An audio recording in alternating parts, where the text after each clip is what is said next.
So I've repainted several of the Mattel Jurassic World figures over the years, except for this little guy here, the Metriacanthosaurus. Now, I probably butchered that name, but you don't come to this channel to hear me pronounce dinosaur names correctly. You come to this channel to watch me repaint them. And here on this channel, every dino has its day, and today is a day that we throw down a fun repaint on this odd, goofy-looking dino. Let's do this. So it is business as usual, starting off with the figure primed in gray. He's got some nice sculpt work on top. Unfortunately, the rest of the body is really smooth, and there's really just nothing to play off of, but I really want to focus on that top part of his spine area. He kind of gives me like this lumbering sort of claymation dinosaur vibe, so I'm going to go with green and tan on him.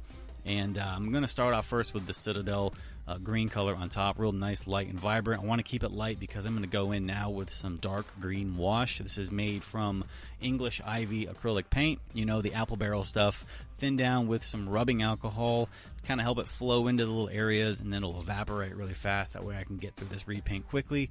So I'm going to take this stuff and sort of wash it down into all the little recesses on the top part of his body, and it'll really help sort of bring out all that nice sculpt work on top and sort of take away from the fact that there's really nothing going on underneath him at all. And so now the wash is going to have to dry just for a few minutes until everything evaporates, and now I'm going to go back in with that original color that I first used, and I'm going to dry brush all the raised areas and kind of bring the highlights back up so everything really pops. Now I'm going to jump over to the airbrush and throw in some Model Masters tan in there, and I'm going to give this guy sort of a tan flesh tone. I think the tan and the green will look really nice together. So now I want to bring that tan down just a little bit, so I'm going to go in with some Citadel Reikland Flesh Shade, and I'm going to wash all the tan parts in that flesh shade, and then when that's dry, I'm going to go back in with that Citadel green that I used at the beginning of the video. And I'm going to start finishing off all the little green deco and stuff all over the guy. No real set goal or design or pattern, that I had while I was doing this. Really just sort of making it up as I go along. It's all about slinging paint, being creative, and just seeing what happens. And honestly, anything looks better on this guy than that boring red plastic that he was at the beginning of the video.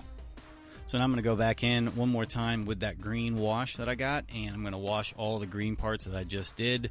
And then when those things are dry, I'm going to go back in with some of that tan paint that I had, and I'm going to add some tan designs on the face, up in the eye socket and on the tip of the snout, just to sort of give him some pattern on the face, since there's really not much going on there either. And now I'm going to go back with that green, and I'm going to dry brush all the highlights back up again, just because that wash does darken things down. So we're reaching the end of the video, so you know what that means. We're going to finish everything off, all the little kind of detail work. We're going to paint the inside of the mouth, that flesh color. We're going to paint the teeth, paint the claws, and paint his little teeny tiny eyeballs, or at least try to, because they're very small, so hold your breath when you do that. I'm going to take some gloss Mod Podge and give his mouth a nice coating of that so he looks like he's full of dino saliva. And that is pretty much it for this repaint. So I appreciate you all sticking around and watching. Hope you learned something from the video. If you do try this repaint, please tag me over on Instagram at Ted Brothers, because I love to see what you guys can come up with. For more Jurassic related content, you know where to find me. Links will be in the description box below. You guys take care, and I'll see you in the next video.